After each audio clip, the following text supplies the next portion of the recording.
ॐ नारायणं नमस्कृत्य नरं चैव नरोत्तमं देवीं सरस्वतीं व्यासं ततो जयम् उदीरयेत्। अभ्रमं भङ्गरहितम् अजडं विमलं सदा आनन्दतीर्थमतुलं भजे तापत्रयापहम्। चित्रैः पदैः च गम्भीरैः वाक्यैः मानैः अखण्डितैः गुरुभावं व्यञ्जयन्ती भाति श्रीजयतीर्थवाक्। अञ्जनासूनुसान्निध्यात् विजयेन विराजितम् अजितप्रीतिजनकं भजेऽहं विजयध्वजम्। अनवद्यात्मचारित्र्यं वादिखद्योतभास्करं विद्यामान्यगुरुं वन्दे विद्याविद्योतभास्वरम्। तपःस्वाध्यायशुश्रूषा कृष्णपूजारतं मुनिं विश्वेशम् इष्टदं वन्दे परिव्राट् चक्रवर्तिनम्। आपादमौलिपर्यन्तं गुरूणाम् आकृतिं स्मरेत् तेन विघ्नाः प्रणश्यन्ति सिद्ध्यन्ति च मनोरथाः। श्रीगुरुभ्यो नमः।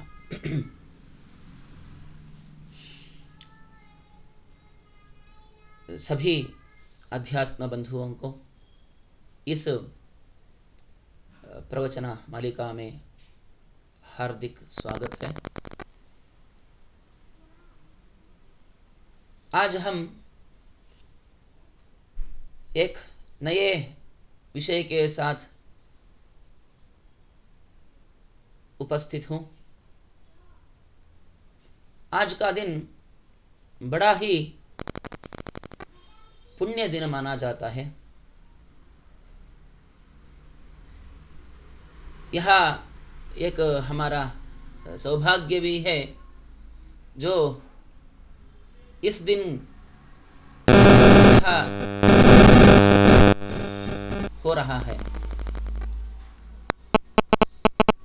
आज मार्गशीर्ष का शुद्ध एकादशी जो है, इसे पुराणों में मोक्षदा एकादशी के नाम से पुकारते हैं।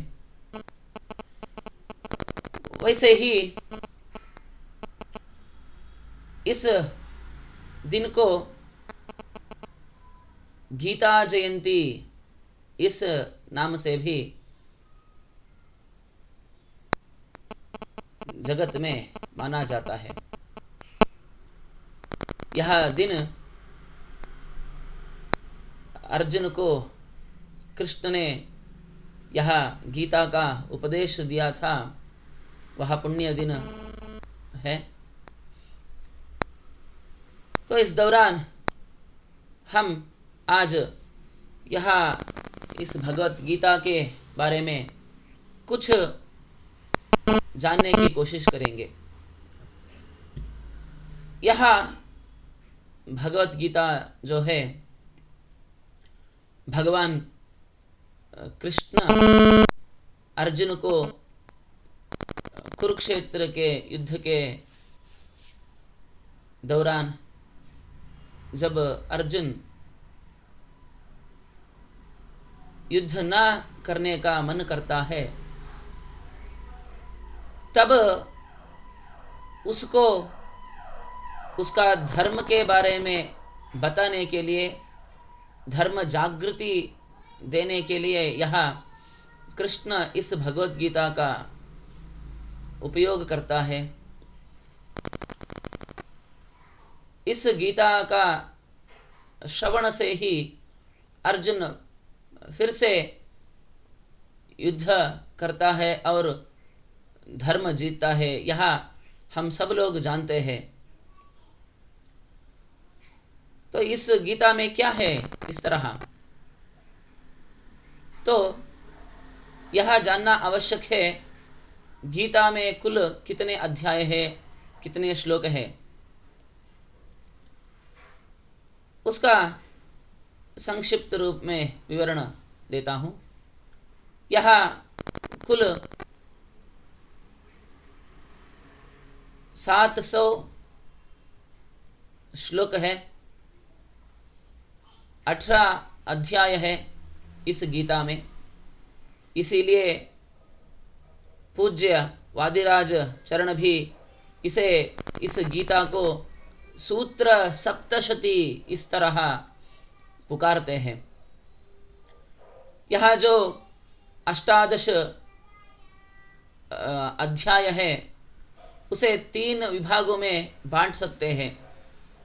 पहले 6 अध्यायों में कर्म योग का जो कर्म है उसका क्या महत्व है उस बारे में कृष्ण उपदेश देता है, और वहाँ से 6 अध्याय यानी कि 7वां अध्याय से 12 अध्याय तक उसमें तत्वज्ञान के बारे में बोलता है, और अंत का जो 6 अध्याय यानी 13 अध्याय से आखिरी अध्याय तक दोनों का सम्मेलन यानी कर्म और कर्म सिद्धांत और जो तत्वज्ञान है उसका सम्मेलन में वहाँ पूर्ण रूप से विस्तार रूप से वहाँ पर उपदेश देता है भगवान कृष्ण अर्जुन को। इस गीता के विषय में अनेक मताचार्य स्वसिद्धांत को प्रतिपादित करते हैं। वैसे ही द्वैत सिद्धांत के प्रतिपादक जो मध्वाचार्य जी है वो भी उनके ग्रंथों में गीता के बारे में विशेष रूप से ध्यान देते हैं, और उन्हीं के परंपरा में आने वाले जयतीर्थ मुनि, राघवेंद्र मुनि, वादिराज चरण, ऐसे सभी संतोगण यह गीता के बारे में हमें उपदेश देते हैं। तो क्या है इस गीता में, वहाँ जानने से पहले हमें इस गीता के महात्म्य के बारे में कुछ देखना पड़ता है, समझना पड़ता है। यह जो गीता है भगवान कृष्ण से आया हुआ जो गीता है उसका महात्म्य को अनेक पुराणों में हम देख सकते हैं, जैसे कि वराह पुराण, पद्म पुराण आदियों में। वैसे ही हम आज एक छोटी सी कथा को देखेंगे जो पद्म पुराण अंतर्गत है, पद्म पुराण में आता है, वह कथा आज हम देखेंगे। यह जो गीता में अष्टादश अध्याय है वैसे ही अष्टादश अध्यायों में गीता का महात्म्य बताते हैं पद्म पुराण में। वो भी शिव और पार्वती के बीच जो संवाद होता है उस संवाद रूप में यह गीता का महात्म्य हमें दिखता है उस पद्म पुराण में। वहाँ एक बार पार्वती देवी शिवजी से पूछती है क्यों इतना प्रामुख्यता है इस गीता का, क्या है इसका महात्म्य, इस तरह पूछती है। तो तब शिवजी बोलने लगे, एक एक अध्याय का एक एक कथा के माध्यम से इस गीता का महात्म्य को पार्वती देवी को बताते हैं। आज हम देखेंगे इसका 15वां पंचदश अध्याय जो है उसका महात्म्य क्या है वहाँ देखेंगे। एक राजा था गौड़ देश में, कृपाण नरसिंह उसका नाम है। बड़ा ही शूरवीर पराक्रम राजा है।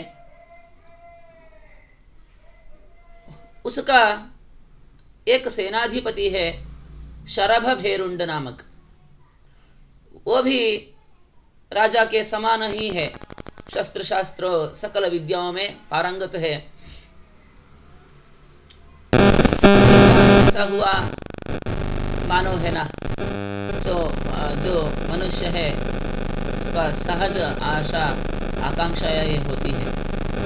ऐसे ही इस शरभ भेरुंड को भी, जो इस कृपाण नरसिंह राजा का सेनाधिपति है, उसके मन में भी एक आशा उत्पन्न हो गई।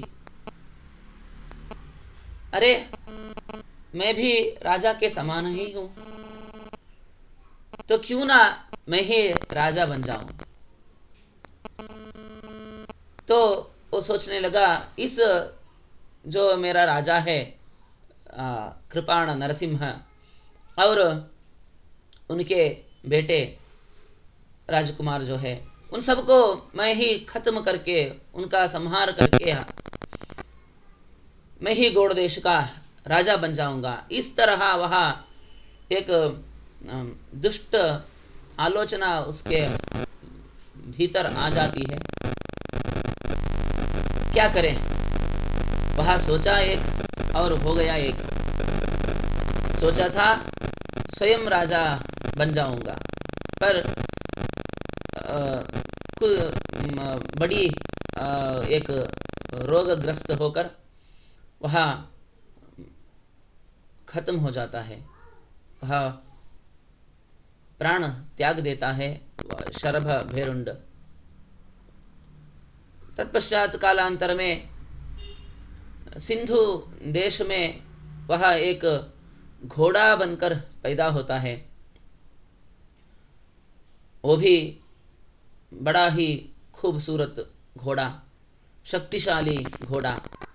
जो अश्वविद्या पारंगत होते हैं वो इस घोड़े को देखते ही, इस तरह का घोड़ा हमने कभी नहीं देखा है, इस तरह बोलने लगे हैं। उस तरह का घोड़ा पैदा होता है। तब वहाँ पर ऐसे ही अश्वविद्या का जान रखने वाला एक वैश्य कुमार इस घोड़े को देखता है, जो पूर्व जन्म में शरभ भेरुंड नाम से सेनाधिपति के रूप में था।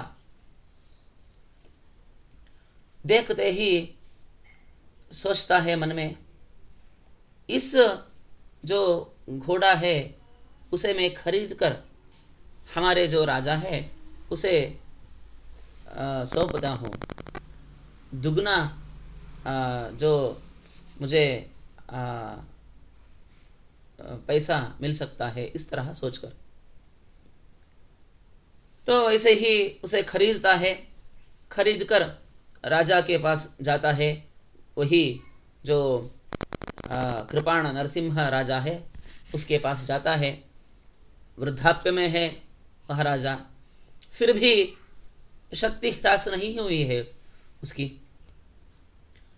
तो यह वैश्य कुमार जो उस घोड़े को खरीदा है वह आता है आस्थान में और बोलता है, हे राजा, तुम्हारे लिए मैं एक अद्भुत सा घोड़ा, जो देवेंद्र के पास उच्चैश्रवस घोड़ा है, उसी का समान शक्तिशाली एक घोड़ा आपके लिए ही लेकर आया हूँ।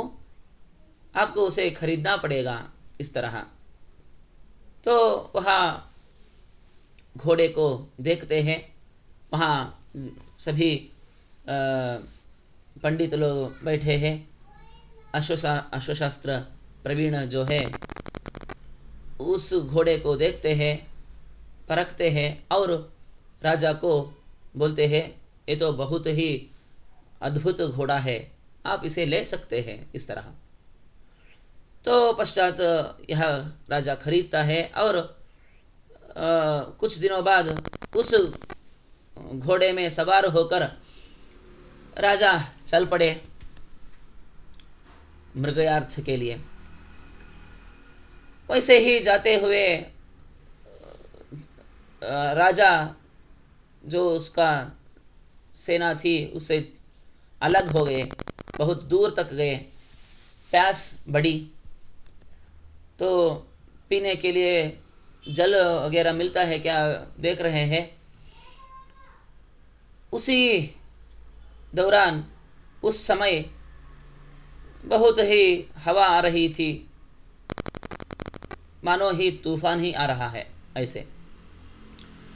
उस जो हवा आ रही थी उसमें से एक ताड़पत्र आकर राजा के गिर पड़ी। उसमें जो क्या लिखा है इस तरह वह राजा उठाकर उसे पढ़ता है। वहाँ पर लिखा था ऊर्ध्वमूलमधशाखम अश्वत्थम प्राहुरव्ययम, इस तरह। राजा उसे पढ़ता है। उसी क्षण, आधा ही लिखा था उसमें, उसी क्षण जो वहां पर घोड़ा था वह मर गया। यानी उसी क्षण दिव्य लोक से एक प्रकाशमान रूप से एक रथ आता है। उसमें यह जो घोड़ा है उसमें जो है शरभभैरुंड, वह दिव्य स्वरूप लेकर वहाँ पर स्वर्ग को प्राप्त करता है। राजा देखता ही रह गया, अरे क्या हो रहा है, कुछ समझ में नहीं आया। तो इधर उधर देख रहा है तो दूर में एक आश्रम दिखाई दी राजा को। वहां चल पड़ा। वह आश्रम है विष्णु शर्मा नामक एक मुनि का, ऋषि का। वो त्रिकाल ज्ञानी थे। वहां जाकर वहां पूछा राजा, इस तरह मैं आया था, वहां पर एक ताड़पत्र आया, उस श्लोक में आधा ही था, वो जोर से पढ़ ली, तुरंत ही मेरा घोड़ा स्वर्गवासी हो गया, ये कैसे हुआ। तो वहाँ त्रिकाल ज्ञानी जो विष्णु शर्मा थे वहाँ सोचकर बोले, राजा शायद तुम भूल चुके होगे, तुम्हारा एक सेनाधिपति रहा करता था शरभभैरुंड नामक। ओके, एक दिन उसके मन में एक दुराशा पैदा हुई जो स्वयं राजा बने। इस तरह कालवश वह मर गया। वही इस घोड़े के रूप में जन्म लिया था। जब तुम यह श्लोक पढ़े ना, वह श्लोक है गीता का, भगवत गीता का 15 अध्याय 15वां अध्याय का प्रथम श्लोक का प्रथम चरण, आधा श्लोक जो मेरा शिष्य लिख रहा था वहाँ हवा में उड़कर तुम्हारे पास आ पहुँचा था। इस तरह बोले। तो देखिए, वह शरभभैरुंड सकल शास्त्र कोविद था। तो इससे जो राजा पढ़ा ऊर्ध्वमूलमधशाखम, उसका ज्ञान हुआ, तुरंत ही वह स्वर्ग प्राप्त करता है। तो इस तरह वह यह जो 15 अध्याय 15वां अध्याय है उसका सार ही ऐसा है, ऊर्ध्वमूलमधशाखम अश्वत्थम प्राहुरव्ययम। इस तरह यानी कि यह जो जगत है, संसार है, यही एक अश्वत्थ वृक्ष है। उसका जो रखवाला है वही भगवान है, राजा। और अश्वत्थ, अश्व यानी कि घोड़ा है। यह घोड़ा अगर सोचे मैं ही राजा बनूं, यानी मैं ही स्वामी बनूं, तो कैसा हो सकता है। तो इस दौरान हम जान सकते हैं जीव और परमात्मा अलग है, इस तरह हम इसे जान सकते हैं। वैसे ही जो राजा था उसे मार्गदर्शन किया विष्णु शर्मा मुनि, वैसे ही हमें मार्गदर्शन कर रहे हैं महाभारत का रचयिता वेदव्यास, वहाँ भी मुनि ही है। और यह राजा शिलाखंड के ऊपर, पर्वत के ऊपर जाकर देखता है कुछ है, कोई है क्या। वैसे ही जीव भी संसार में जो सुख दुख आते हैं उसमें चढ़कर वहाँ मार्गदर्शन के लिए कोई है इस तरह देखेगा तो हमें दूर में उस राजा को कैसे जो विष्णु शर्मा का आश्रम दिखाई पड़ी, विष्णु शर्मा मार्गदर्शन किए, वैसे ही हमें महाभारत तदंतर्गत भगवद गीता हमें दिखाई पड़ेगी। उसका श्रवण अर्थानुसंधान रूप में वैसे ही पढ़ेंगे तो पुण्य संपादित हो सकता है, परंतु जो भी हम पढ़ते हैं उसे उसका अर्थ को अनुसंधान करके हम उसका पारायण वगैरह करेंगे तो निश्चित रूप से ही हमें भी उत्तम लोक का प्राप्ति हो सकता है। इस तरह यह पद्म पुराण में शिव जी ने पार्वती को बताते हैं। तो इस दौरान हम भी इस परम पुण्य देने वाली, मोक्ष देने वाली यह गीता का पठन पाठन करेंगे तो अवश्य ही हमें भी उत्तम लोक का प्राप्ति हो सकती है। इस तरह बताते हुए इस प्रवचन को उस गीताचार्य कृष्ण के चरण कमलों में अर्पण करता हूँ। श्री कृष्णार्पणमस्तु।